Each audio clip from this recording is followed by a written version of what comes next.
ஸ்தோத்திரப்பா. இந்த அற்புதமான நாளிலே இனிமையான சமூகத்திலே உன்னதமான நாமத்தை நாங்கள் பணிந்து கொள்ளவும் தொழுது கொள்ளவும் ஆராதிக்கவும் தேவன் பாராட்டின கிருபைக்காக தயவுக்காக நாங்கள் ஸ்தோத்திரிக்கிறோம். இப்போது வார்த்தையில் நாங்கள் அறிந்து கொள்ளும்படியாக புரிந்து கொள்ளும்படியாக உள்ளங்களை திறந்துள்ளவீராக. வார்த்தை குறித்த வெளிச்சத்தையும் வெளிப்பாட்டையும் புரிந்து கொள்வதையும் நீர் எங்கள் ஊருக்கும் தந்து நடத்துகிற நல்ல தேவனாக இருக்கிறீரே, நமக்கு ஸ்தோத்திரம். நீர் உண்மை எங்களுக்கு வெளிப்படுத்தாவிட்டால் நாங்களோ அல்லது எந்த ஒரு மனிதர்களோ சுயமாக தேவனை அறிந்து கொள்ள முடியாது என்பதை நாங்கள் உணர்கிறோம். தேவனை அறியும்படியான ஒரு வெளிப்பாட்டை, கல்விமானின் நாவை, அபிஷேகத்தை ஆண்டவரே தேவனை தருகிறீர், நமக்கு ஸ்தோத்திரம். இதனாலும் கூட கர்த்தாவே இலைப்படைந்தனுக்கு சமயத்துக்கேற்ற வார்த்தைகளை சொல்ல அறியும்படி நீரே பிரசங்கிமார்களுக்கு ஆண்டவரே கற்றுக்கொள்வதைப் போல கற்றுக்கொள்ளும்படியான இருதயத்தை கொடுத்து அவளை கற்றுக் கொடுத்து வார்த்தை அவள் வாயிலை வைத்து நீரே அவரை அனுப்புகிறீரே, உமக்கு ஸ்தோத்திரம். அனுப்பப்படாவிட்டால் இப்படி பிரசங்கிப்பார்கள் என்று வார்த்தை சொல்லப்பட்டிருக்கிறதே, உமக்கு நன்றி கர்த்தாவே. அப்படியே உடைய வார்த்தையை அவள் போய் பிரசங்கம் பண்ணினாலும் கூட நீரே கர்த்தாவே கேட்கிற மக்களுடைய உள்ளங்களை கவனிக்க செய்கிறவரும் இருதயங்களை திறக்கிறவரும் வசனத்தை புரிந்து கொள்ள விசுவாசிக்க உதவி செய்கிறவருமாயிருக்கிற நல்ல தேவனாக அங்கே அசைவாடி கொண்டிருக்கிறீரே, உமக்கு ஸ்தோத்திரம். இதனாலே சகல சத்தியத்தை உங்களுக்குள்ளாகவும் வழிநடத்தி செல்கிறதான சத்தியாவின் பரிசுத்தம் தாமே இல்லை ஆட்கொண்டு ஆளுகை செய்து வழிநடத்த வேண்டுமாய் கூட நாங்கள் செபிக்கிறோம். வார்த்தை கேட்பதற்கும் கவனிப்பதற்கும் அறிந்துள்ளதற்கும் புரிந்துள்ளதற்கும் இடையூறாக தடையாக இருக்கிற எல்லாவற்றையும் கர்த்தராகிய இயேசு கிறிஸ்து நாமத்தில் கடிந்து கொண்டு கட்டி சபித்து நிர்மூலமாக்கி போடுகிறேன். ஆவியானவர் தாமே எங்களை ஆட்கொண்டு ஆளுகை செய்து வழிநடத்துவீராக. கர்த்தராகிய இயேசு கிறிஸ்துவின் நாமத்தில் செபிக்கிறோம் ஜீவன் நல்ல பிதாவே, ஆமென். கர்த்தர் நல்லவர். நம் தொடர்ச்சியாக இந்த ஞாயிற்றுக்கிழமை காலை ஆராதனையிலே தேவன் நமக்கு கொடுத்திருப்பவைகளை நாம் பெற்று அனுபவிப்பது எப்படி, எல்லாம் தேவன் நமக்கு கொடுத்திருப்பார் என்று சொன்னால் நாம் ஏன் வாழ்க்கையிலே தேவைகள் மத்தியில் இருக்கிறோம், ஏன் நாம் தேவைகள் சந்திக்கப்படாத நிலையிலே நாம் இருக்கிறோம், ஏன் நம்முடைய வாழ்க்கையிலே அநேக குறைவுகள் இருக்கிறது என்று சொல்லி அநேக மக்கள் அதை குறித்து கவலைப்படுகிறவர்களாக குழம்பு போகிறவர்களாக அப்படியாக ஒரு பதிலை கண்டுபிடிக்க முடியாதவர்களாக அவர்கள் இருக்கிறார்கள். ஆனால் தேவனுடைய வார்த்தை சொல்லுகிறது, இந்த உலகத்திலே நாம் உயிர் வாழ்வதற்கும் ஜீவிப்பதற்கும் நல்லா வாழறதுக்கும், ஜீவனுக்கும் சொன்னால் நல்லா வாழறதுக்கும் தேவபக்திக்கும் என்று சொல்லும்போது தேவனுடைய சித்தத்தையும் நோக்கத்தையும் அறிந்து தேவனுக்காக வாழ்வதற்கும் தேவையான அனைத்தையும் அவருடைய வல்லமையானது நமக்கு தந்து அருளி விற்றது என்று வார்த்தை, தேவனுடைய வார்த்தை நமக்கு சொல்லுகிறது. சரி, அப்படி நமக்கு அது தேவன் கொடுத்திருப்பாரானால் நம் எந்த விதத்திலே நாம் அதை பெற்று அனுபவிக்கலாம் என்று சொல்லும்போது நம் தேவனுடைய சித்தத்தை தேவனுடைய வார்த்தையின் மூலமாக அறிந்து நம்முடைய ஜெபத்தில் அந்த விசுவாசத்தை பயன்படுத்தி அந்த நிச்சயத்தோடு நாம் ஜெபிக்கும்போது நம் தேவனுடைய அனைத்து ஆசீர்வாதங்களுக்குள் பிரவேசிக்கிறவர்களாக, அனைத்து ஆசீர்வாதங்களையும் சுதந்திரிக்கிறவர்களாக நாம் இருக்கிறோம். ஆனால் அப்படி நாம் போகும்போது கூட சில தடைகளை நாம் அங்கே சந்திக்க முடிகிறது. தேவனுடைய சித்தத்தை அறிந்திருந்தாலும் அதை நோக்கி நாம் பயணித்தாலும் ஒரு 3 விதமான தடைகளை குறித்து நாம் பார்த்தோம். முதலாவது அவிசுவாசம், இரண்டாவது கீழ்ப்படியாமை, மூன்றாவது மன்னியாமை. இந்த விசுவாசம் எப்படி வருதோ அவிசுவாசம் அப்படி தான் வருது. விசுவாசம் வேத வசனத்தை கேட்பதனாலே வருகிறது. அவிசுவாசம் வேத வசனத்துக்கு முரண்பாடாக இருப்பதை நீங்கள் கேட்பதனாலே, நேரெதிராக இருப்பதை நீங்கள் கேட்பதனாலே, பார்ப்பதனாலே உங்களுக்கு அவிசுவாசம் வருகிறது. தேவனுடைய வார்த்தையை காதலை கேட்டு அதை இரவும் பகலும் தியானிக்கும் போது விசுவாசம் அதிகரித்து கொண்டே வருகிறது. சில மக்கள் பார்த்திங்கன்னா ரொம்ப நாட்களாக சபைக்கு வரலாம், ஆனால் விசுவாசத்தை கொஞ்சம் கம்மியாக கூட இருக்க முடியும். சில மக்கள் சபைக்கு வர்றது கம்மியாக இருக்கும், ஆனால் விசுவாசத்தை கொஞ்சம் ஜாஸ்தியாக கூட இருக்க முடியும். ஏன்னா அவங்க அதை கவனிக்கிற விதம், அதை எடுத்துக்கொள்கிற விதம், அதை புரிந்து கொள்கிற விதம். சும்மா அப்படியே உட்காந்துட்டு போகிறதுனால நமக்கு எந்த பிரயோஜனம் இல்லை. பாருங்கள், நாம் வசனத்தை கூர்ந்து கவனிக்கும்போது அந்த வசனத்தை புரிந்து கொள்ளும்படியான ஒரு ஆற்றலை தேவன் நம் உள்ளத்திலே கொடுக்கிறார். உள்ளத்தை விசுவாசம் உண்டாகிறது, விசுவாசம் பெருகுகிறது. விசுவாசம் பெருகும்போது அப்படியே டேமில் தண்ணி ரொம்பி நிற்கிற மாதிரி, வெறும் டேமில் தண்ணி இருந்தால் போதாது, அதை திறந்து விட்டால் தான் அது கால்வாய் வழியாக என்ன பண்ணணுன்னாக்கா வறண்டு கிடக்கிற அந்த நிலங்களுக்கெல்லாம் பாய்ந்து சென்று நல்ல ஒரு விளைச்சலை அதை கொண்டு வர முடியும். வசந்த காதில் கேட்டுக்கிட்டு அப்படியே உள்ளே வச்சுருந்தா பிரச்சனை அப்படியே தான் இருக்கும் பாருங்கள். ஆனால் உள்ளத்தில் விசுவாசம் இருக்கும். அதை டேம் திறந்து விடுற மாதிரி நம்முடைய வாயை திறந்து அந்த வார்த்தையை நாம் அறிக்கை செய்யும்போது, நாம் பாடும்போது, நாம் ஆராதிக்கும்போது, நாம் துதிக்கும்போது அந்த விசுவாசம் நம்ம அப்படியே கட்டவிழ்த்து விடுகிறோம். அது கரை புரண்டு நம்முடைய சூழ்நிலைகளுக்குள்ளாக கடந்து சென்று நம்முடைய சூழ்நிலைகளை மாற்றும்படியான ஒரு வழியை நாம் அங்கே திறந்து விடுகிறோம். அணையை திறந்து விடுவது போல நம்முடைய வாழ்க்கையிலே தேவனுடைய வார்த்தை கரை புரண்டு ஓடும்படியாக நாம் அதை திறந்து விட. அதனால் நம்ம துதிக்கிறோம், ஆராதிக்கிறோம், பாடுறதுக்கு அதுக்காக தான் செய்கிறோம். சும்மா ஏதோ ஒன்று கிடையாது பாருங்கள். ஏன் இதெல்லாம் நம்ம பண்ணிகிட்டு இருக்கணும்னு பார்த்தீங்கன்னாக்கா அது விசுவாச செயல். அது தேவனை பாடி ஆராதிப்பது ஒரு விசுவாச செயல். உள்ளத்தில் என்ன இருக்குதுன்றதை அதை பாடுறவைகளாக பாடி தேவனை துதித்து அந்த தேவனை ஆராதிக்கிறோம். நல்லா பாடி பாடி துதிச்சவன் பார்த்தீங்கன்னாக்கா தாவீது. அவனுடைய ஆரம்பம் ரொம்ப அற்பமாக இருந்துச்சு. ஒன்றுமே இல்லாத குடும்பத்திலே கடைசி பிள்ளையாக இருந்தான். ஆடு மேய்க்கிறதுக்கு போயிருந்தான் அவன். அப்படிப்பட்ட ஒரு நிலைமையில் அவன் இருந்தான். ஆனால் அவன் முடிவு பார்த்தீங்கன்னா மிகுந்த ஐஸ்வர்யம் உள்ளவனாய் அவன் என்ன பண்ணானா மரணத்தை சந்தித்தான், மரித்தான். பிறக்கும்போது ரொம்ப ஏழ்மையாக பிறந்தான், சாகும்போது பெரிய பணக்காரனா செத்தான். அது காரணம்னாக்கா அவன் வாழ்க்கையில் ஒவ்வொரு சூழ்நிலையிலும் அவன் நல்ல சூழ்நிலை கடந்து போல பாருங்கள். எல்லாம் பொல்லாத சூழ்நிலை தான் அவன் கடந்து போனான். எதிர்மறையான எண்ணங்களோடு கூட அவன் இல்லாமல் அதை மாற்றக்கூடிய வார்த்தையை அவன் பேசினான். என் சத்துருக்கள் இருக்கலாம், ஆனால் அவளுக்கு முன்பாக என் தேவன் பந்தி ஆயத்தம் பண்ணுகிறவர் என்று அவன் அங்கே பேசினான். என் தலையை எண்ணெயால் அபிஷேகம் பண்ணுகிறவர் என்று அவன் அங்கே பேசினான். என் பாத்திரம் நிரம்பி வழிகிறது. பிரச்சனையானால் அல்ல, தேவனை குறித்த வெளிப்பாட்டின் அறிவினால் என்னுடைய இருதயமாகிய பாத்திரம் நிரம்பி வழிகிறது. என் வாழ்நாள் முழுதுமாய் என் ஜீவனுள்ள நாளெல்லாம் நன்மையும் கிருபையும் என்னை தொடரும். பிரச்சனையும் போராட்டமும் தொடரும் பேசிட்டு இல்லை, பாடிட்டு இல்லை. வாழ்நாள் ஃபுல்லாக அப்படி தாங்க இருக்கு. ஆனால் அப்படி தான் இருந்துச்சு வாழ்க்கையில். பாலைவனத்தில், பலவிதமான குகைகளிலே, காடுகளிலே, வனாந்தரத்திலே அவன் சவுலுக்கு பயந்து வாழ வேண்டிய சூழ்நிலைகள்லாம் வாழ்க்கையிலே இருந்தது. அப்படிலாம் இருக்கும்போது பாருங்கள், அவன் அதை பற்றிலாம் பெருசாக யோசிக்கவே இல்லை. பாருங்கள், என் ஜீவனுள்ள நாளெல்லாம் நன்மையும் கிருபையும் என்னை. அப்போ விசுவாசம் சொன்னால் இப்படி தான் பாருங்கள். நல்ல நேரம் சூழ்நிலை நல்லா இருக்கும்போது அப்படியே நல்லா பேசுறது விசுவாசம் இல்லை, அது நல்லது தான். அது நல்ல நிலையில் நீங்கள் விசுவாசம் டெவலப் பண்ணுறதுக்காக கத்தவங்களை வச்சுருக்கிறாரு. சில அந்த நல்ல நிலையை கூட விட்டுருவாங்க, நேரத்தை வீணடிச்சிடுவாங்க பாருங்கள். வேறு ஏதாவது காரியத்தில் போயிட்டு அவங்க நேரத்தை கவனத்தை செலுத்திட்டு இருப்பாங்க. அதுக்கப்புறம் பொல்லாத சூழ்நிலைகள் வரும்போது அவங்களால ஸ்டாண்ட் பண்ண முடியாது, நிற்க முடியாது. ஏன்னா நல்ல சூழ்நிலை உண்டாக்கி கொடுத்தாரு. முதல்ல தேவன் எதுனா விசுவாசம் வளர்றதுக்காக உண்டாக்கி கொடுத்தாரு. அது நேரத்தை அந்த காலத்தை அவங்க வேறு ஒரு காரியத்தில் கவனத்தை செலுத்துறதுனால, தன்னுடைய ஈடுபாட்டை அதில் காண்பிச்சதுனால விசுவாசத்தை வளரக்கூடிய அந்த வாய்ப்பை அவங்க எழுந்துட்டாங்க பாருங்கள். இப்போ எக்ஸாம் வரும்போது தடுமாறுறாங்க. படிக்கிற நேரத்தில் படிக்காமல் போகும்போது, எக்ஸாம் வரும்போது படிக்கிற நேரத்தில் வீட்டில் உட்காந்து டிவி பார்த்துருந்தா எக்ஸாம் வரும்போது எதுவும் தெரியாது பாருங்கள். கவனம் திருத்தி முடிச்சுட்டு உட்காந்துக்கணும். ஏன்னா வீட்டில் உட்காந்து டிவி தானே பார்த்து வந்தோம் படிக்கிற நேரத்தில். எதுவும் வீட்டில் அமிச்சாங்க, ஸ்கூலில் படிக்கிறதுக்கு அமிச்சாங்க. வந்தவொடனே டிவி போட்டுன்னு பார்த்துருந்தாக்கா எக்ஸாம் நேரத்தில் அந்த கேள்விக்கான பதில் தெரியாமல் போயிடுது. அப்போ அந்த நேரம் எதுக்கு கொடுத்தாங்கன்னு பார்த்தீங்கன்னா, படித்ததை நீங்கள் சரியாக இன்னும் புரிந்து கொள்வதற்காக, இன்னும் நீங்கள் மனப்பாடம் பண்ணுவதற்காக, இன்னும் அந்த ஆழமாக நீங்கள் கற்றுக்கொள்வதற்காக அந்த நேரத்தை தேவன் உங்களுக்கு ஏற்படுத்தி கொடுத்தார். அதுபோல் நல்ல நேரங்கள், நல்ல பிரச்சனையே இல்லாத ஒரு நிலையில் நீங்கள் இருக்குனாங்க பரவாயில்ல, பிரச்சனையில் நம்ம அப்படியே லைஃப்பில் அப்படியே சாப்பிட்டு தூங்கிட்டு இருக்கலாம் பொழுது, அப்படியே டிவி பார்த்துட்டு நிறைய பேருடைய எண்ணங்கள்லாம் அப்படியே ஃப்ரீயாக போயிடுவோம். இல்லை இன்னொரு நேரத்தை நீங்கள் சந்திக்கிறது உங்களுக்கு இந்த டைம் கருத்தில் வச்சுருக்காருன்னா இன்னும் வருஷத்தை அதிகமாக கேட்கணும்னு அர்த்தம். அப்போ தான். ஏன்னா இப்போ நம்ம கவனம் செலுத்தக்கூடிய நிலையில் இருக்கிறோம். தேவனுடைய வார்த்தையில் கவனம் செலுத்தக்கூடிய ஒரு நிலையில் நாம் இப்போ இருக்கிறோம். நம்ம கவனத்தை பிசாசு நம்மனா வேறு திசையில் திருப்பத்துக்கு பாருங்கள். எங்கே நீங்கள் இதில் கவனம் செலுத்தினா அடுத்த காலகட்டத்தை வரப்போகிற பிரச்சனையில் நீங்கள் ஜெயிச்சிருவீங்கன்னு சொல்லி கவனத்தை திசை திருப்பி வேறு சில காரியங்களை கவனத்தை கொண்டு போய் அப்படியே செட் பண்ணி அந்த காலகட்டத்தை வீணடிச்சு வச்சுருவான் பாருங்கள். அப்புறம் வேறு ஒரு ஆபத்தான சூழ்நிலைகளில், தேவைகள் மத்தியில், நெருக்கடியின் மத்தியில் நீங்கள் வரும்போது அங்கே விசுவாசம் வராது. ஏன்னா அந்த டைமை நீங்கள் மிஸ் பண்ணிட்டீங்க.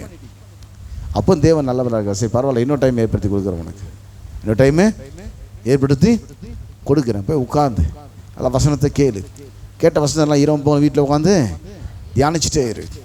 அப்போ வசனத்தை கேட்குறது மாத்திரமில்லை, அந்த வசனத்துக்கு கீழ்ப்படியும் பொழுது, ரெண்டாவது பிரச்சனை பார்த்தீங்கன்னாக்கா கீழ்ப்படியாமை. எபிரேயர் 4ஆம் அதிகாரம் 6 முதல் 12 வரை நாம் வாசித்தோம்.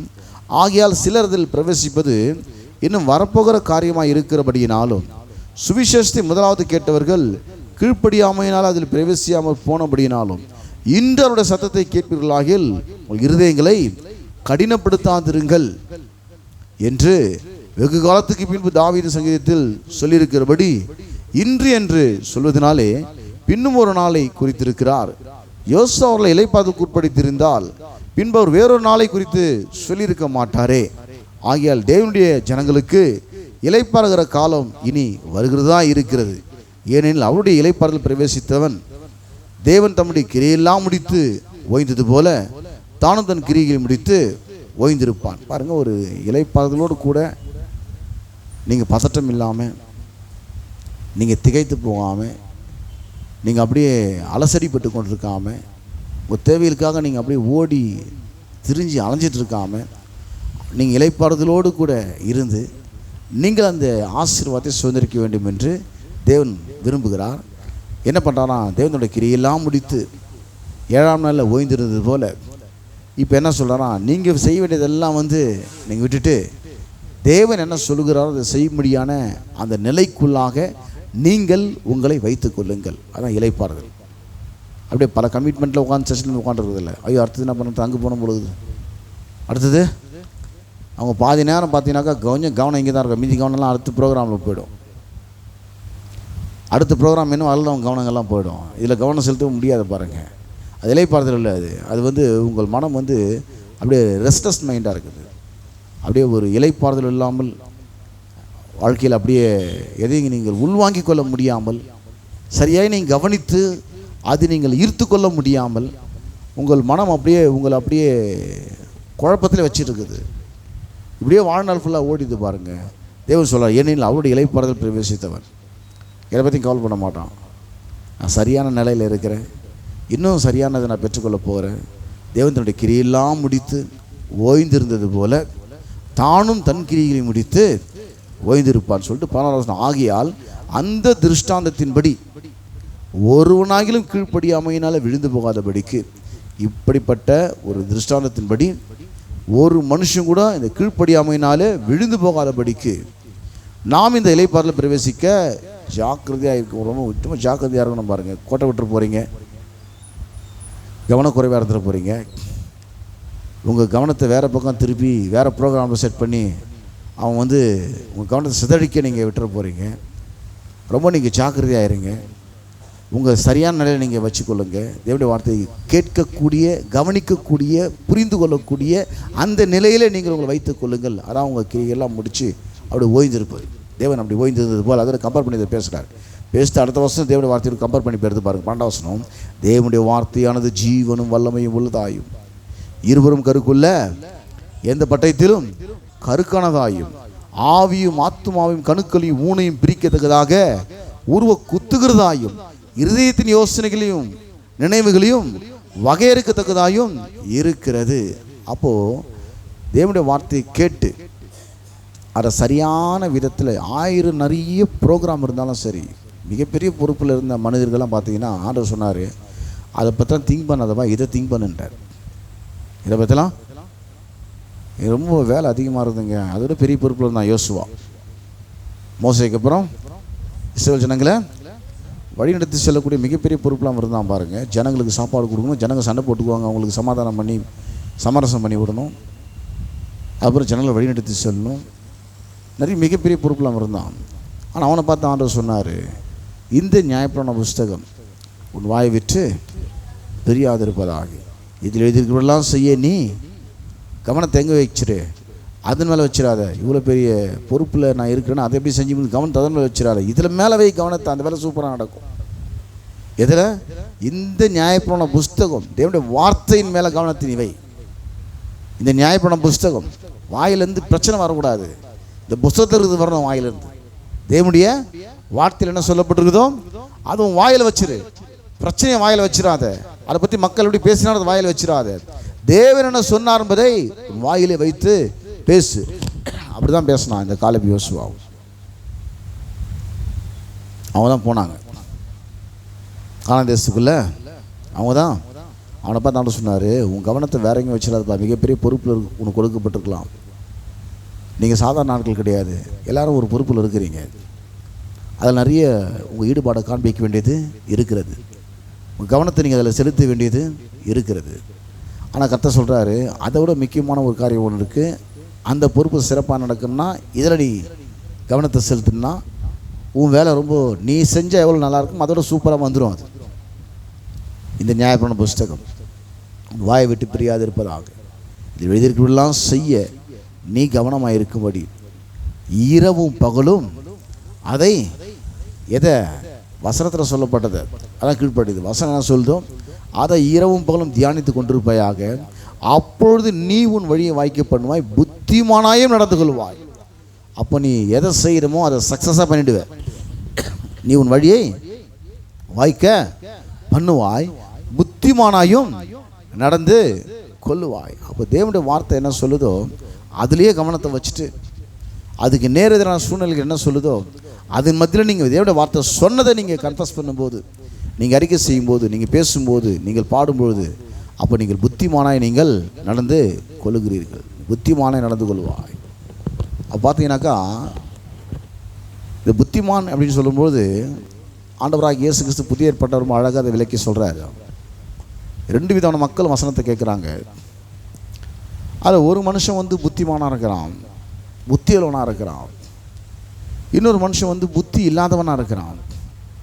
என்ன பிரச்சனைனாக்கா வசனத்தில் நல்லா கேட்குறவன் தான் அவன், ஆனால் அவன் தன் இஷ்டத்துக்கு முடிவுகள் எடுத்துருவான் வாழ்க்கையில். வசனம் என்ன சொல்கிறது அதன் அடிப்படையில் முடிவை எடுக்க மாட்டான். அவனை பார்த்து ஆண்டவர் சொல்கிறாரு, ஆகையால் நான் சொல்லிய இந்த வார்த்தைகளை கேட்டு இவைகளின்படி செய்கிறவன் எவனோ, இந்த வசனத்தை கேட்டு அதன் அடிப்படையிலே முடிவுகள் எடுக்கிறவன் எவனோ, தீர்மானம் எடுக்கிறவன் எவனோ, அவன் கண்மனை மேல் தன் வீட்டை கட்டின புத்தி உள்ள மனுஷனுக்கு ஒப்பிடப்படுவான். அப்போ ஒரு மனுஷன் புத்திமானாக இருக்கிறான், இன்னொரு மனுஷன் வசனத்தை கேட்டான் தான். வசனத்தை கேட்காத மனுஷன்லாம் கிடையாது, சபைகளை ஒழுங்காக வந்துருப்பான், வசனம் கேட்டிருப்பான். ஆனால் வாழ்க்கையில் பிரச்சனை வரும்போது வசனத்தின் அடிப்படையில் அவன் பேசுகிறது கிடையாது, முடிவுகள் வசனத்தின் அடிப்படையில் எடுப்பது கிடையாது. சுய புத்தின் மேலே சார்ந்து சொந்த புத்தியில் சிந்தித்து முடிவில் எடுத்துப்பான் பாருங்க. ஆனால் சொல்ல நான் சொல்லி இந்த வார்த்தையை கேட்டு இவைகளின்படி செய்யாதிருக்கிறவன் எவனோ அவன் மலையின் மேல் தன் வீட்டினை கட்டின புத்தி இல்லாத மனுஷனுக்கு ஒப்பிடப்படுவான். அங்கே பெருவெல்லம் வருது, பெருங்காற்று வருது, அது மேலே மோதி பிரச்சனை 2 பேருக்கும் வருது. வசனத்தை கேட்டு வசன அடிப்படையில் முடிவு எடுக்கிறவனுக்கும் பிரச்சனை வருது, வசனத்தை கேட்டு தான் இஷ்டத்துக்கு முடிவு எடுக்கிறவனுக்கும் பிரச்சனை வருது. வசனத்தை கேட்டு வசனத்தின் அடிப்படையில் முடிவு எடுக்கிறவன் பிரச்சனை ஜெயிக்கிறவனாக இருக்கிறான். வசனத்தை கேட்டுட்டு அப்படியே கம்முன்னு விட்டுட்டு தன் இஷ்டத்துக்கு முடிவு எடுத்துவன் அந்த சூழ்நிலையினால் மேற்கொள்ளப்படுவனா சூழ்நிலை அவனை தோற்கடிச்சிடுது. சூழ்நிலை அவன் ஜெயிக்க மாட்டான், அவனை சூழ்நிலை ஜெயிச்சது பாருங்கள். அங்கே பெருங்காற்று பெருவெல்லம் வந்து அந்த வீட்டின் மேல் மோதி அடிக்கும்போது அது விழுந்து போதான். ஏன் அவன் என்ன நினைக்கிறான் அது ஃபெயிலியர் ஆகிடுது. வாழ்க்கையில் நீங்கள் எல்லாம் தோல்வி அடைஞ்சு போது பார்த்தீங்கன்னா வசனத்தை கேட்டு அதன் அடிப்படையில் முடிவில் எடுப்பதற்கு கொஞ்சம் சிரமப்படுறாங்க மக்கள் இன்றைக்கி. அவங்களால் அப்படி எடுக்க முடியல பாருங்கள். அப்படி நீங்கள் முடிவில் எடுக்கும்போது அது கஷ்டமாக இருந்தாலும் நீங்கள் இதை செய்யும்பொழுது அது ஒரு நுகம் போல தான் இருக்கும் பாருங்கள். சில நேரத்தில் அது வந்து லகுவான நுகமாக, என் நுகம் மெதுவாயும் என்னோடய சுமை லகுவாயும், பெரிய பாரம் கிடையாது, ஈஸியாக உங்களால் முடியுன்றார். வசனத்தை கேட்டு அதை பேச உங்களால் முடியும், அதை கவனிக்க உங்களால் முடியும், அதை வந்து கன்ஃபஸ் பண்ண உங்களால் முடியும், அதன்படி நீங்கள் ஒப்பு கொடுத்து வாழ உங்களால் முடியும். 3வது குறிப்பு பற்றி நம்ம இன்றைக்கி பேசணும். ஒன்று மன்னியாமை, 3வது மன்னியாமை. 2 விஷயத்தில் கொஞ்சம் பேலன்ஸ் பண்ணி வந்து 3வது விஷயத்தில் கொஞ்சம் தடுமாறிடுவாங்க. ஏன்னாக்கா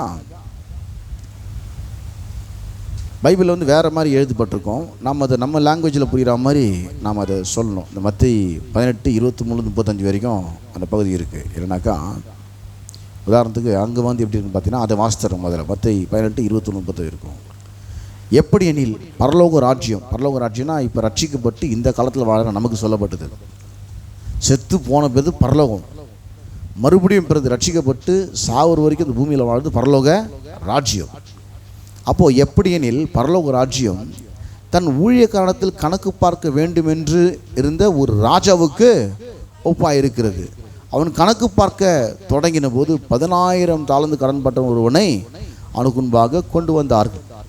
இது 10,000 தாலந்துனாக்கா அதை கால்குலேஷன் பண்ணி சொன்னால் உங்களுக்கு கொஞ்சம் கவனிக்கிறதுக்கு புரிஞ்சு கொடுத்துக்கோ கொஞ்சம் சிரமமாக, ரொம்ப ஈஸியாக சொல்லிடுறான், ஈஸியாக புரிகிற மாதிரி. ஒரு ராஜா வந்து ஒரு கணக்கு பார்க்குற ஒரு கணக்கு பிள்ளை வச்சுருக்கிறார். அப்போ அந்த ராஜா கிட்ட நிறைய பேர் கடன் வாங்கியிருப்பாங்க. ஒருத்தனை பண்ணால் 10 கோடி ரூபாய் கடன் வாங்கிட்டான். நம்ம புரியுறாங்க பேசுகிறோம், இப்படி தான் பேசணும். ஒருத்தன் எவ்வளோ வாங்கிட்டான்? 10 கோடி ரூபாய் கடன் வாங்கிட்டான். இப்படி வச்சுங்க மனசில். அவன் கணக்கு பார்க்க தொடங்கின போது 10,000 தலந்து கடன் பெற்றவன் ஒருவனை அவனுக்கு முன்பாக கொண்டு வந்தார். ஒரு 10 கோடி ரூபான்னு வச்சுங்க. கடனை தீர்க்க அவனுக்கு நிர்வாகம் இல்லாதபடியினால், அந்த காலத்தில் கடன் வாங்கிட்டு ஒரு குறிப்பிட்ட டைமில் கடன் அடைக்கலனா அந்த மனுஷன் அந்த குடும்பமும் காலம் ஃபுல்லாக அவருக்கு அடிமைகளாக வேலை செய்யணும். அதுதான் அந்த நாட்களில் இருந்த ஒரு சட்டம். இப்போ கடன் அடைக்க முடியல.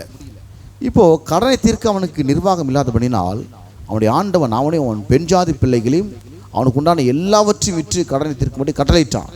எல்லாவற்றையும் சரண்டர் பண்ணிட்டு எனக்கு அடிமையாக இருந்து சொல்லிட்டான். அப்பொழுது அந்த ஊழியக்காரன் தாழ விழுந்து வணங்கி, ஆண்டவனே என்னிடத்தில் பொறுமையாயிரும், எல்லாவற்றையும் உமக்கு கொடுத்திருக்கிறேன் என்றான்.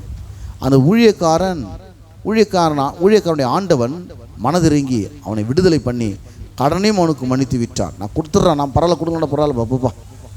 எவ்வளோ மன்னிச்சிடறான்? 10 கோடி ரூபாவை மன்னிச்சு விட்டுறேன்னு சொல்லி விட்டாச்சு. எவ்வளோ பெரிய அமௌண்ட் அது? 10 கோடி ரூபாய் அமௌண்ட்டை மன்னிச்சு விட்டாச்சு. விட்ட உடனே அப்படி இருக்க அந்த ஊழியக்காரன் புறப்பட்டு மன்னிப்பு வாங்கி வரான். 10 கோடி ரூபாய் கடன் வாங்கி அதை சரியான நேரத்தில் கொடுக்க முடியல. இப்போது அவனும் அவனுடைய குடும்பத்தாரும் பொஞ்சாதி பிள்ளைங்களும் அவன் கடன்காரனுக்கு காலம் ஃபுல்லாக கொத்தரிமையில் வேலை செய்யணும். இப்போ அவன் வேலை செய்யும்படி சொல்லிட்டான். ஐயோ நான் கொஞ்சம் டைம் கொடுங்க, கொடுத்துட்றேன், நீ பட்டால் டைமில் வேணாம், நீ கொடுக்க வேணாம், கரனை மன்னிச்சு விட்டேன், நீ போன்னு சொல்லி அனுப்பிச்சாச்சு. அவனை மன்னிச்சு அனுப்பிச்சாச்சு. சந்தோஷமாக விடலாம்.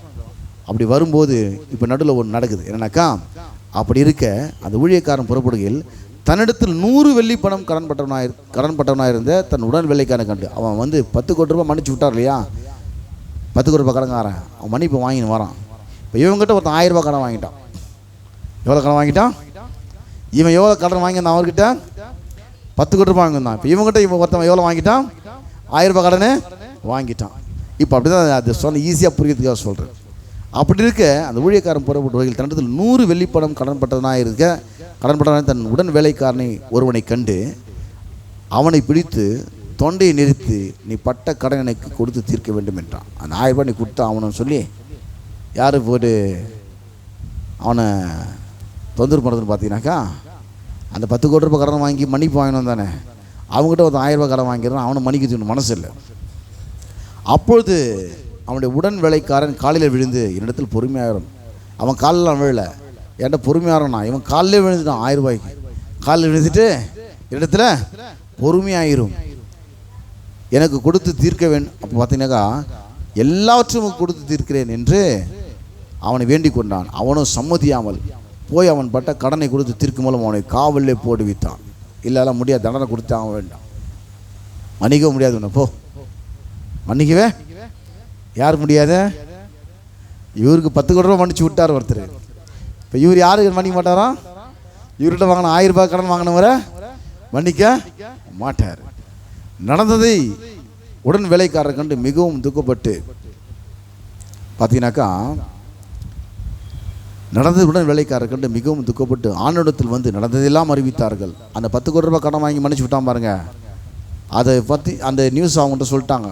நீ 10 கோடி ரூபாய் மன்னிச்சு விட்டியே, அவன் இன்னொருத்தங்கிட்ட அவங்ககிட்ட ஒருத்தன் 1000 ரூபாய் கடன் வாங்கினானா, அதை மன்னிக்க முடியாமல் அவனை போட்டு ஜெயிலில் அடிச்சு வச்சிட்டான். இவன் என்ன பண்ணிட்டான்?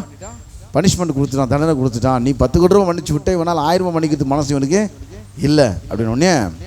இப்போது என்ன நடக்குதுன்னு பார்த்தீங்கன்னாக்கா, 32ஆம் வசனம். அப்பொழுது அவனுடைய ஆண்டவன் அவனை அடைப்பித்து உன்னை கூப்பிட்றான். அந்த 10 கோடி கடன் வாங்கி மன்னிப்பு வாங்கி அவனை கூப்பிட்றான். அடைப்பித்து, பொல்லாத ஊழியக்காரனே, நீ என்னை வேண்டிக் கொண்டபடினால் அந்த கடன் முழுவதும் உனக்கு மன்னித்து விட்டேன். நான் உனக்கு இறங்கினது போல நீயும் உன் உடன் வேலைக்காரனுக்கு இறங்க வேண்டாமோ என்று சொல்லி அவனுடைய ஆண்டவன் அவன் மேல் கோபம் அடைந்து அவன் பட்ட கடனெல்லாம் கொடுத்து தீர்க்கும் அளவும் அவனை உபாதிக்கிறவனா துன்பப்படுத்துறவன், போட்டு ஜெயிலில் போட்டு அடிமை மாதிரி நடத்துகிறவன், உபாதிக்கினிடத்தில் அவனை ஒப்பு கொடுத்தான். நான் உனக்கு 10 கோடி ரூபா மன்னிச்சு விட்டேன்ப்பா, மன்னிச்சு விட்டுட்டேன், நீ நல்லா வாழ்ந்துருக்கலாம். ஆனால் நீ என்ன பண்ண தெரியுமா, இவ்வளோ பெரிய அமௌண்ட்டு மன்னிச்சாருன்ற அந்த எண்ணம் கொஞ்சம் கூட இல்லாமல் அந்த மன்னிப்பை நீ உனக்கு கீழே ஒருத்தன் கடன் 1000 ரூபா வாங்கினான் பாரு, அவனுக்கு அதை காண்பிக்க நீ தவறுனாலும் 10 கோடி கொடுத்தான் அவனு சொல்லிட்டு பாரு. எதோட கம்பேர் பண்ணுறாருன்னா 35ஆம் வசனம். நீங்களும் அவனவன் தன் சகோதரன் செய்த தப்பிதங்களை மனப்பூர்வமாய் மன்னியாமல் போனால் என் பரமபிதாவும் உங்களுக்கு இப்படியே செய்வார் என்றார். இங்கே தான் பிரச்சனை ஸ்டார்ட் ஆகுது. தேவன் எல்லாத்தையும் கொடுத்துட்டாரு, இவங்க உபாதிக்கிறவங்க போய் மாட்டின்னு இருக்கிறாங்க. இப்போ என்ன பிரச்சனைனா, இவங்க யாருக்கிட்டலாம் கசப்பாக இருக்கிறாங்களோ, நீங்கள் ஒருத்தரை மன்னிக்காமல் இருந்தீங்கன்னாக்கா பிரச்சனை அவருக்கு இல்லை, உங்களுக்கு தான். அவர் நல்லா சாப்பிட்டு நிம்மதியாக டிவி பார்த்துட்டு இருப்பார். நீங்கள் அதை நினச்சி பாவம் கவலை போட்டுருப்பீங்க. அதை நீங்கள் மன்னிச்சு விட்டீங்கன்னாக்கா நீங்கள் நல்லா இருக்கலாம், நீங்கள் நல்லா இருக்கலாம், உங்கள் மனசு சமாதானமாக இருக்கும். நீங்கள் மன்னிக்காத தான் இரவும் போகலாம் அந்த நினச்சி அது மனசு வேதனையாக இருக்குது. இப்போது உபாதிருக்கிட்ட யாரை ஒப்பு கொடுத்தாருனாக்கா, உன்னுடைய பாவங்களெல்லாம் தேவன் மன்னிச்சு, உன்னுடைய தரித்திரத்தெல்லாம் தேவன் கல்வாரி சிலுவையில் சுமந்து தீர்த்து, உன் ஐஸ்வர்யம் ஆக்கிறதுக்கான எல்லாவற்றையும் தேவன் செஞ்சு முடித்து எல்லா வழியும் உனக்கு உண்டாக்கி வச்சிருக்கிறாரு. நீ உன் உடன் சகோதரனுக்கும் உடன் சகோதரிகளுக்கும் உன்னை சார்ந்த சொந்த பந்தங்களுக்கும் உன்னை சார்ந்த மக்களுக்கும் நீ இப்படிப்பட்ட விதத்திலே அவளை மன்னிக்காமல் போனதுனால இந்த பிசாசு வரான் உபாதிக்கிறவன் என்ன பண்ணுறான், உன் வாழ்க்கையில் எல்லாவற்றையும் அவன் செஞ்சு முடிச்சிடறான். பாருங்கள், ஆண்டவர் பார்க்குறாரு, நான் உனக்கு எல்லாத்தையும் மன்னிச்சு விட்டுட்டேன், எல்லாத்தையும் மன்னிச்சு விட்டுட்டேன். ஆனால் நீ இந்த சின்ன சின்ன பிரச்சனையை மன்னிச்சு விடலாம். உன்னை மிகப்பெரிய பாவத்தையும் நான் சிறுவியில் சுமந்து தீர்த்து உன்னை நரகத்துக்கு போகிற ஆபத்துலேருந்தே காப்பாற்றி இந்த பூமியில் நீ ஒரு நல்ல ராஜா மாதிரி வாழ்றதுக்கான வாழ்க்கையை உனக்கு ஏற்படுத்தி வச்சுட்டு உனக்கு போயிட்டேன். ஆனால் நீ சாதாரண விஷயத்தை பெருசாக்கி அதை மன்னிக்காமல் அந்த கசப்பை நீ வளர்த்துக்கிட்டே இருக்கிறதுனால அவனுக்கு எப்படி 10 கோடி ரூபா மன்னிச்சு விட்டு அவன் சந்தோஷமாக வாழ்ந்துருக்கலாம். அவனுக்கு கீழே இருக்கிறவன் 1000 ரூபாய்க்கு கடன் வாங்கி அதை மன்னிக்காமல் போனதுனால திரும்ப 10 கோடி ரூபாய் கடன் அடைச்சி ஆகணுன்ற மாதிரி அவனை உபாத்திரிகளோட ஒப்பு கொடுத்தா மாதிரி உங்களை என்ன பண்ணுறாரு, சில நேரத்தை தேவன் அப்படி விட்டுறாரு. ஏன்னாக்கா நீங்களே போய் சிக்கிக்கிறதுனால போயிட்டு நீங்களே எப்படி சிக்கிக்கிறது, மன்னிக்காதுக்கிறது பாவமா? அன்பானவர்களே, நீங்கள் மன்னிக்காமல் இருக்கிறது பாவம்னு சொல்ல வரல, அதை கூட தேவன் மன்னிச்சிருவார். ஆனால் மன்னிக்காமல் இருக்கிறீங்க பார்த்தீங்களா, அது தேவன் மன்னித்த ஆசீர்வாதத்தை உங்கள் வாழ்க்கையில் கொண்டு வந்து சேர்க்க முடியாதபடி உங்களை தடுத்து விட்டுருவான். 10 கோடி ரூபா மன்னிப்பு வாங்கின்னு வந்தான். அவன் நல்லா வாழ்ந்துருக்கலாம் வாழ்க்கையில். இது 1000 ரூபாய்க்கு மன்னிக்க மனசு இல்லாதனால இப்போ 10 கோடி ரூபா கொடுத்து அடைக்கிறான். எதை கொடுத்து அடைக்கணும்? அது வரைக்கும் அவனை உபாத்திரிங்கிட்ட ஒப்பு கொடுத்துட்டான். அவன் சொல்கிறான், உங்கள் பரமபிதாவும் தன் சகோதரனுக்கு அவன் தப்பிதலை மன்னிக்காமல் போனால் உங்களுக்கு இப்படி அவர் செய்வார். ஜபம் வரும்போது இந்த ஜபத்தோட கம்பேர் பண்ணி பேசுகிறார் பாருங்க. இது மார்க் 11:25 26 வாசிக்கிற பாருங்க. இப்போ ஏன் ஜபத்துக்கு பதில் வர முதல்ல ஒரு வாசிக்கும் போது, நீங்கள் எவைகளை ஜபத்தில் கேட்பீர்களோ அவளை நீங்கள் எல்லாத்தையும் பெற்றுக்கொள்வீங்க, பெற்றுக்கொண்டோம் என்று அறிந்திருப்பீங்களானால் நீங்கள் அது கிடைச்சிட்டு சொல்லி உறுதியாக நீங்கள் நம்பலாம். இப்போ ஜபத்தில் இந்த பிரச்சனை, இந்த மன்னிக்காத அந்த சுபாவம் ஒரு டிஸ்டர்பன்ஸ் ஏற்படுத்துது. என்னன்னாக்கா மார்க் 11:25 26 வாசிக்கிற பாருங்க.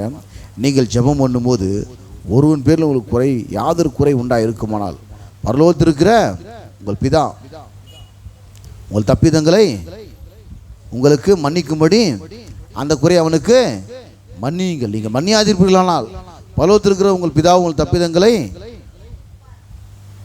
மன்னியாதிருப்பான். அப்போ தேவன் மன்னிக்கிற தேவனாக இருக்கிறாரு, மன்னிச்சு விட்டுட்டாரு. திரும்படி மன்னிக்காமல் இருப்பார்னாக்கா உங்களுக்கு கீழே இருக்கிற ஆள் பெருசு தப்பு பண்ணல, அவன் சின்ன தப்பு தான் பண்ணியிருப்பான். ஆனால் தேவனுக்கு நீங்கள் செஞ்ச பாவம் மிகப்பெரிய ஒன்றாக இருக்குது. தேவன் அதற்கான பிரச்சனையை உங்களுக்கு இலவசமாக கொடுத்துட்டாரு. இப்போ நீங்கள் ஜபன் வரீங்க. நீங்கள் ஜபன் வரும்போது நம்ம ஜெபிக்கிறதுக்கு முன்னாடியே அவர் எல்லாவற்றையும் அறிந்திருக்கிறாரு. நம்ம அவர் ஜெபிச்சதை நம்ம பெற்றுக்கொண்டோம் என்று அறிந்திருக்கோமானா நம்ம தேங்க்ஸ் கிவிங் பண்ண ஆரம்பிச்சிடறோம். நம்ம ஜபத்தை அவர் கேட்கிறாராம், கேட்கிறான்னு நாம் அறிந்திருந்தோமானால் நாம் பெற்றுக்கொண்டோம் என்றும் அறிந்திருக்கிறோம். அப்போது ஜபத்துக்கு எதையாளோட சித்தத்தின்படி கேட்டால் அவர் நமக்கு செவி கொடுக்குறார், காது கொடுத்துக்க. எது தேவனுடைய சித்தம்? வசனத்தை படிக்கிறீங்க, வசனத்தை கேட்குறீங்க, தேவனுடைய சித்தம்னு தெரிஞ்சிச்சு. ஜபத்தை அவர் கேட்டுட்டாருன்னு தெரிஞ்சு போச்சு. இப்போது அது உங்களுக்கு கிடைக்கணும்னு தெரிஞ்சு போச்சு. நடுவில் தடுக்கிறது எதுன்னு பார்த்தீங்கன்னா, உங்களுடைய மன்னியாமல் நீங்கள் கேட்டு பெற்றுக்கொண்டு அவர் கொடுக்க தயாராக இருந்த அந்த ஆசீர்வாதத்தை நீங்கள் பெற்றுக்கொள்ள முடியாதபடி ஒரு மிகப்பெரிய தடையாக இருக்குது பாருங்கள். அந்த தேவன் சொன்னார், இது மன்னிக்காமல் இருக்கிறதுனால தப்பு பண்ண நஷ்டம் இல்லை, உனக்கு தான் அது நஷ்டம். யாருக்கு நஷ்டம்? உனக்கு தான் அது. உனக்கு அந்த தீங்கு செஞ்சான், அவனுக்கு அது நஷ்டம் கிடையாது. அவன் நீ மன்னிக்காமல் இருக்கிற பற்றியா, அதுதான் மிகப்பெரிய நஷ்டம். இப்போது அந்த மனுஷனுக்கு நம்ம அதை மன்னிச்சு விடும்பொழுது உடனே யோசனை பண்ணி பார்க்கணும். நீங்கள் ஜெபம் பண்ணும்போது நான் ஜெபத்தோட ஏன் இப்போ தேவனுடைய சித்தம் வந்து தேவனுடைய வார்த்தை தெரியுது. தேவனுடைய வார்த்தை தெரிஞ்சோன்னு எதையாவது சித்தனுடைய கேட்டால் அவர் காது கொடுத்து கேட்குறான்னு தெரிஞ்சு போச்சு. வசனமும் தெரிஞ்சிச்சு. அந்த வசனத்தில் ஜெபம் பண்ணால் அவர் செவி கொடுக்குறான்னு தெரிஞ்சிச்சு. அவர் செவி கொடுத்தானா அதை பெற்றுக்கணும்னு தெரிஞ்சிச்சு. வாழ்க்கையில் வந்து சேரலை என்ன பிரச்சனை அப்படின்னு பார்த்தீங்கன்னா, ஒன்று அவிசுவாசமாக பேசியிருப்பீங்க. ரெண்டாவது வசந்த நடுவில் நீங்கள் கீழ்ப்படிஞ்சு நடந்திருக்க மாட்டீங்க.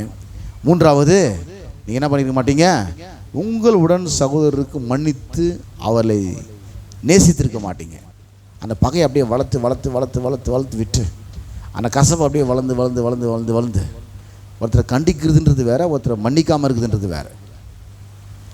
கண்டிக்கிறதுன்றது உங்கள் பிள்ளைங்க தப்பு பண்ண நீங்கள் கண்டிக்கிறீங்க, அது போய் மன்னிக்காமல் இருக்குதுன்னு அர்த்தம் கிடையாது. ஸ்டூடெண்ட் கட் பண்ணால் வாத்தியார் கண்டிக்கிறார், அதுக்கு பேர் மன்னிக்காமல் இருக்குது. அடுத்து அது கண்டிப்பது ரெண்டுத்துக்கு வித்தியாசம் இருக்குது. கண்டிக்கிறது என்றது வேறு, மன்னிக்காமல் இருக்குதுன்றது வேறு. மன்னிக்காமல் இருக்குதுன்னு சொன்னாக்கா, ஒரு மனுஷன் நமக்கு எதிராக தவறு செய்து விட்ட பிறகு அது நமக்கு வேதனை கொடுக்குது. ஏன்னா அந்த மனுஷன் அப்படி பண்ணிட்டார் அப்படின்னு சொல்லி. ஆனால் ஆண்டு சொல்கிறார், நீ அதோட பெருசாக பண்ணிட்டப்பா, நான் உன்னை மன்னிச்சிட்டேன். நான் உன்னை மன்னிச்சுட்டு நீ என் சித்தத்தை கேட்குற. எது? நீ செழிக்கிற தேவனுடைய சித்தம் அந்த வசனம் தெரிஞ்சுக்கிட்ட. நீ சுகமடைய தேவனுடைய சித்தம் வசனம் பண்ணி தெரிஞ்சுக்கிட்ட. எல்லாவற்றையும் பெருக்கிற தேவனுடைய சித்தம் வசனம் பண்ணி அதை தெரிஞ்சுக்கிட்ட. எல்லாவற்றும் வாழ்ந்து சுகமான தேவனுடைய சித்தம் வசனம் பண்ணி அதை தெரிஞ்சுக்கிட்ட. நீ பெருகுவது எல்லாம் தேவனுடைய சித்தம், வாழ்ந்துருப்போது தேவனுடைய சித்தம், அதெல்லாம் தெரிஞ்சுக்கிட்ட. தேவனுடைய சித்தத்தின்படி நீ கேட்குற. ஆனால் காது குதம் ஜபத்தை கேட்டேன், காது குதம் ஜபத்தை கேட்டேன், அது உனக்கு தெரிஞ்சு போச்சு. அப்போ நான் கேட்டேன்னு தெரிஞ்சிச்சுன்னா உனக்கு அது கிடைச்சதுன்னா உனக்கு தெரிஞ்சு போச்சு. ஆனால் கையில் வந்து கிடைக்கல. என்ன பிரச்சனைனாக்கா, நீ உனக்கு அறிமுகமான உன்னை சார்ந்த மனிதர்களுக்கு நீ ஒரு வேளை மன்னிக்காத சுபாவத்தை வைத்து கொண்டிருக்கிறார் என்பதை நீ கொஞ்சம் யோசனை பண்ணி பாரு. நீ கொஞ்சம் நின்று நிதானிச்சு அது எல்லாத்தையும் காலி பண்ணுறாரு. எதை காலி பண்ணுறோம்? எல்லாவற்றையும் தேவன் உங்களுக்கு வழங்கின எல்லா மன்னிப்பை நீங்கள் பெற்று அனுபவிக்க முடியாதபடி செய்துவிடும். தேவன் கொடுத்த எல்லா ஆசீர்வாதத்தை நீங்கள் சுதந்திரிக்க முடியாதபடி உங்களுக்கு அது செய்துவிடும். அப்போ பார்த்தீங்கன்னாக்கா, இந்த பரலோக ராஜ்யத்தை கணக்கு பார்த்த அந்த பரலோக ராஜ்யத்தை ஓய்வு பேசும்போது, ஒரு ராஜாவிட்ட வேலை செஞ்ச ஒரு கணக்கு பிள்ளை தன்னுடைய வேலைக்காரனை கணக்கு பார்க்க ஆரம்பிக்கிறான். அப்படி கணக்கு பார்க்க ஆரம்பிக்கும் பொழுது அவனிடத்துல வந்து மிகப்பெரிய தொகையை வந்து வாங்கினவன் என்னை மன்னிச்சுன்னு சொன்ன மன்னிச்சு விட்டுட்டான். அவனுக்கு கீழே இருக்கிறவன் மிக சிறிய தொகையை வாங்கியிருக்கிறான், அவனுக்கு மன்னிக்காமல் விட்டுட்டான். இப்போது மிகப்பெரிய தொகைக்கு வழங்கப்பட்ட மன்னிப்பு மீண்டுமாய் மறுக்கப்படுகிறது. ஏன்னாக்கா இவன் அந்த மன்னிப்பை காண்பிக்காதனால. தேவனை மன்னிச்சிருக்கிறார் பாருங்கள். நாமும் கூட மற்ற மனிதர்களை மன்னித்து நம்ம ஜெபிக்கும் போது சொல்ல, நீங்கள் ஜெபம் பண்ணும்போது கொஞ்சம் யோசனை பண்ணி பாருங்கள். உங்கள் விசுவாசம்லாம் கரெக்டு தான், விசுவாசம்லாம் கரெக்டு தான், அதில் ஒன்றும் பிரச்சனை இல்லை. உடனே டைவர்ட் ஆகிட போகிற, விசுவாசம் சரியில்லை, அது கரெக்டு. வசனத்தை கேட்ட விசுவாசம் வளர்ந்துட்டேன். ஒரு சின்ன கரெக்ஷன் என்னன்னாக்கா, இந்த கசப்பு, இந்த வைராக்கியம், இந்த விரோதம், இந்த மன்னியாமல், இது இவ்வளவும் கேட்டு வாங்கி வச்சு இந்த விசுவாசத்தை இதுக்குள்ளே போகிறதுக்கு இது தடையாக இருந்துடும். அதெல்லாம் பண்ணு, ஆண்டவரே எனக்கு விரோதமாய் தீங்கு செய்த ஒவ்வொருவரையும் நான் மன்னித்து இனிமேல் எனக்கு அவர்கள் ஆசீர்வாதமாக இருக்கும்படி நான் அவளை ஆசீர்வதிக்கிறேன்னு சொல்லிட்டு. இது வரைக்கும் எனக்கு பிரச்சனையாக இருந்தாங்க அவங்க. இதுக்கப்புறம் உங்களுக்கு பிரச்சனையாக இருக்க போகிறது இல்லை, இருக்கக்கூடாது. நானும் உங்களுக்கு பிரச்சனையாக இருக்கக்கூடாது. நான் அவர்களை மன்னித்து இனிமேல் அவர்கள் எனக்கு ஆசீர்வாதமாக இருக்கும்படி நான் அவரை ஆசீர்வதிக்கிறேன் அப்படின்னு சொல்லி ஜெபம் பண்ணி பாருங்கள். இது வரைக்கும் உனக்கு மன உளைச்சலை கொடுத்துவேன், உணர்ந்து வந்துடுவான் அவங்கள்ட்ட. ஏன்னா நீ அப்படி ஜெபம் பண்ணியிருக்கிறேன். இனிமேல் அவர்கள் எனக்கு ஆசீர்வாதமாக இருக்கும்படி நான் அவர்களை ஆசீர்வதிக்கிறேன். ப்ளஸ் பண்ணி ஜெபம் பண்ணுங்க. அந்த மனுஷனை மன்னிச்சுட்டு அந்த மனுஷனை ப்ளஸ் பண்ணி ஜெபம் பண்ணுங்க. யோபோடைய பிரச்சனை எப்போ தெரியுமா சால்வ் ஆச்சு? அவனே பல பிரச்சனையில் இருக்கிறான் பாவம். வந்த 4 பேர் அவங்க ஆறுதல் சொல்ல போனால் அவனை குத்தி குத்தி காயப்பத்தின்னு இருக்கிறானு. உங்கள்கிட்ட என்ன பிரச்சனை இருக்குமா? அவன் பாவம் உத்தமனும் சன்மானும் தேவனுக்கு பயந்து பொல்லாப்பு உலகிற மனுஷன். அவங்ககிட்ட என்ன ஜல்லடை போட்டு ஜலிச்சு பார்க்குறாங்க 4 பேரும். அந்த ஆறுதல் சொல்ல வந்தவன் ஆறுதல் சொல்லலை, அவனுக்கு தொந்தரவு குத்துன்னு அவன் மனசை காயப்பச்சிருக்கிறான். அப்போ யோபுக்கு எவ்வளோ வேதனை இருக்கும். நீங்கள் வராமல் இருந்தால் கூட பரவாயில்லடான்னு நினச்சிருப்பான் அவன். இவங்க 4 பேரை வந்து இவன் நல்லவன் தானே, ஏன் இவனுக்கு பிரச்சனை வந்துச்சு? இவன் ஒருவேளை இவன் நல்லவன் மாதிரி நடிக்கிறானோ, நல்லவன் மாதிரி வெளிவேஷம் போடுறானோ, அதுதான் வாழ்க்கையில் உள்ள பிரச்சனை வந்து சொல்லி ஒவ்வொருத்தரும் என்ன பண்ணால் ஒரு கண்ணோட்டத்தில் சிந்திச்சு அவனுக்கு ஏதோ ஒரு மன உளைச்சலை கொடுத்துன்னு அந்த பிரச்சனை கொடுத்துன்னு தான் பாருங்கள். யோபு என்ன பண்ணானா, தன் நண்பர்களை மன்னிச்சு அவனுக்காக ஜெபம் பண்ணான். அவனுக்காக அப்போ தான் இவனுடைய சிறையிருப்பு மாறுச்சு. என்னுடைய சிறையிருப்பு. அப்போது யார் உங்களுக்கு ஒரு உபத்திரம் கொடுக்குறாங்களோ, உங்களுக்கு மன உளைச்சலை கொடுக்குறாங்களோ, உங்கள் மனதை காயப்படுத்துகிறாங்களோ, உங்கள் மனதை வேதனைப்படுத்துனாங்களோ, அவங்களுக்கு நீங்கள் அவங்கள மன்னித்து அவங்கள ஆஸ்பத்திரி ஜெபம் பண்ணிட்டீங்கன்னாக்கா உங்கள் ரூட்டு கிளியர் ஆகிடும். அவங்க ரூட்டு கிளியர் ஆகுது, அவங்களே உங்கள் ரூட்டு கிளியர் ஆகிடும். யார் ரூட்டு கிளியர் ஆகிடும்? உன் ரூட்டு. நீ கசவை வச்சுட்டு இருக்கிற, நீ இவ்வளோ விசுவாசத்தில் வந்ததுக்குள்ளே போக முடியல. இதுக்குள்ளே போனால் எல்லாம் நடக்கும், எல்லாம் கிடைக்கும் தெரிஞ்சு போச்சு. இப்போ அவரோட சாவி மன்னிப்பு தான். அவரோட சாவி மன்னிப்பு தான். அந்த சாவியை யூஸ் பண்ண மாட்டேற, ஆனால் அது உள்ளே போனால் எல்லாமே இருக்குது. அந்த சாவி யூஸ் பண்ணால் எல்லா பொக்கிஷத்தையும் எடுத்துடலாம். பீரோக்குள்ளே நிறைய பணம் இருக்குது, நிறைய நகை நட்டு இருக்குது, அதை திறந்தா இருக்க போகுது. ஆனால் சாவி என்னது? மன்னிப்பு தான். அந்த மன்னிப்பை நீ வழங்கிட்டேன்னா எல்லாமே உன்னுடையது ஆகிட போகுது. ஜபம் உடனே பதில் வரப்போகுது உனக்கு. இப்போ ஜபத்தில் இருக்கிற தடை என்னென்னு பார்த்தீங்கன்னா, ஒன்று அவிசுவாசம் தடையாக இருக்கலாம். விசுவாசம்லாம் ஜபம் வேலை செய்யாது. சில மக்கள் இப்படி போயிடுவாங்க, வெறும் ஜபத்தை பிடிச்சிப்பாங்க, வசந்த கேட்கறது கூட கேட்காம. சில வசந்த கேட்பான், ஆனால் ஜபம் வேலை செய்யாது. நான் வசந்தெல்லாம் ஒழுங்காக தானே கேட்டுருக்கிறேன், கட்சியில் என் வசனம் என் ஜபம் ஒன்றும் வேலை செய்ய மாட்டேதுனாக்கா நீ கசப்பையும் விரோதத்தையும் வைராக்கியத்தை உள்ளத்தில் வச்சுட்டு இருக்கிற. ஆண்டவர் உன் கசத்தையும் மன்னிச்சு உனக்கு ஆசீர்வதிச்சு உன்னை எப்படிப்பட்ட நல்ல பாவியாக இருந்த உன்னை நீதிமானாக்கி இருக்கிறாரு. நீ பாவியாக இருக்கும்போதே உனக்கு தன்னுடைய குமாரனை கொடுத்துருக்கிறாரு. உன்னை தூக்கி எடுத்து கழுவி சுத்திகரிச்சிருக்கிறாரு. அது போக இனி பண்ண போகிற பாவத்துக்கெல்லாம் சேர்த்து கிரயத்தை கொடுத்து வச்சிருக்கிறாரு. பண்ண பாவம் பத்தாம இயேசுவின் ரத்தம். அப்போ கடந்த காலம் நிகழ்காலம் வருங்காலம் முக்கால பாவத்துக்கும் சேர்த்து கிரயத்தை கொடுத்து வச்சிருக்கிறாரு. உனக்கு இவ்வளோ செஞ்சோம், நீ ஒன்றும் பெருசாக ஒன்றும் உனக்கு அவன் பண்ணிடல. நரகம் போகிற அளவுக்கு உனக்கு அவன் பாவத்தை செஞ்சிடல. அதை போய் நீ மனசில் வச்சுக்கிட்டு அவனை வெறுத்துட்டு விரோதிச்சுக்கிட்டு புறம் கூறிக்கிட்டு அவன் மேலே கசப்பையும் வளர்ப்பையும் விரோதத்தையும் அப்படியே வளர்த்துக்கிட்டு இருந்தாக்கா அப்படியே வளர்ந்து நிற்குது. அது உடனே மனம் திரும்ப பாருங்க. உடனே மனம் திரும்பும்போது அங்கே ஆசீர்வாதம் உண்டாகுறது. நான் இன்னொரு சபையில் போய் பிரசங்கம் பண்ணோம். 8 மணிலாம் கல்வி பார்த்தீங்க, டைம் 8 ஆகி போச்சு. சரி, இன்னும் சில காரியங்களை சொல்ல வேண்டியது இருக்குது. நான் அடுத்த வாரத்தை சொல்கிறேன். கண்கள் படி நாம் ஜெபிப்போம்.